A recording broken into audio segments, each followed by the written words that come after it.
Hello, আসসালামু আলাইকুম viewers. আরেকটি নতুন ভিডিও নিয়ে আপনাদের সামনে উপস্থিত হলাম।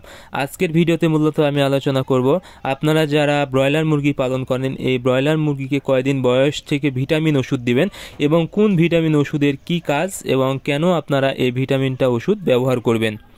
আপনারা যারা মূলত ব্রয়লার মুরগি পালন করে থাকেন আপনারা অবশ্যই 1 থেকে 3 দিন বয়স পর্যন্ত যেন ব্রুডার নিউমোনিয়া রোগ না হয় সেক্ষেত্রে ব্রুডিংয়ের ওষুধ ব্যবহার করবেন এবং 4 দিন বয়সে রানীক্ষেতের ভ্যাকসিন করবেন এবং আপনারা 6 দিন বয়স থেকে ভিটামিন ওষুধ ব্যবহার করবেন। ভিটামিন ওষুধ ব্যবহার করবেন হচ্ছে জিঙ্ক। সর্বপ্রথম যে ওষুধটি আপনাদেরকে ব্যবহার করতে হবে সেটা হলো জিঙ্ক, ভিটামিন জিঙ্ক। এটি মূলত আপনারা এক বেলা ব্যবহার করবেন 3 মিলি 1 লিটার পানিতে ব্যবহার করবেন।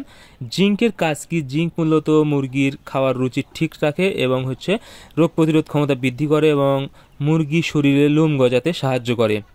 এই জন্য আপনারা খাওয়ার রুচি বাড়াতে এবং রোগ প্রতিরোধ ক্ষমতা বৃদ্ধি করতে এবং মুরগির শরীরে যেন যথেষ্ট পরিমাণ লোম গজায় সেক্ষেত্রে অবশ্যই একবেলা জিঙ্ক, ভিটামিন জিঙ্ক ব্যবহার করবেন 2 মিলি 1 লিটার পানিতে। এরপরে আপনারা যে ওষুধটি ব্যবহার করবেন একবেলা ব্যবহার করবেন থায়ামিন, অর্থাৎ B1 B2 B6, vitamin B1 B2 B6।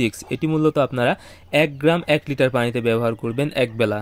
অর্থাৎ জিঙ্ক আপনারা মূলত দুপুরে ব্যবহার করবেন এবং থায়ামিন মূলত রাতে ব্যবহার করবেন।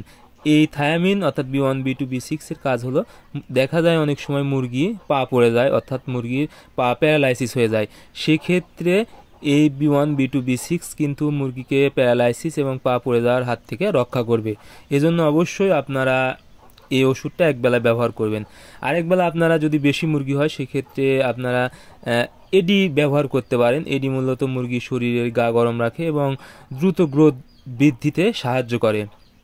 আপনারা অবশ্যই 6 দিন বয়স থেকে 11 থেকে 12 দিন বয়স পর্যন্ত এই ভিটামিন ওষুধ যদি চালান তাহলে মুরগির খাওয়ার রুচি ঠিক থাকবে এবং মুরগি খুব দ্রুত বৃদ্ধি পাবে এবং গ্রোথ কিন্তু চলে আসবে এবং মুরগি কিন্তু অসুস্থ হবে না এবং মুরগি প্যারালাইসিস হওয়ার সম্ভাবনা থাকবে না। সো আপনাদের মুরগিকে সুস্থ রাখতে ব্রয়লার মুরগিকে অবশ্যই এই 6 দিন বয়স থেকে 12 দিন বয়স পর্যন্ত এই ওষুধগুলো ব্যবহার করবেন।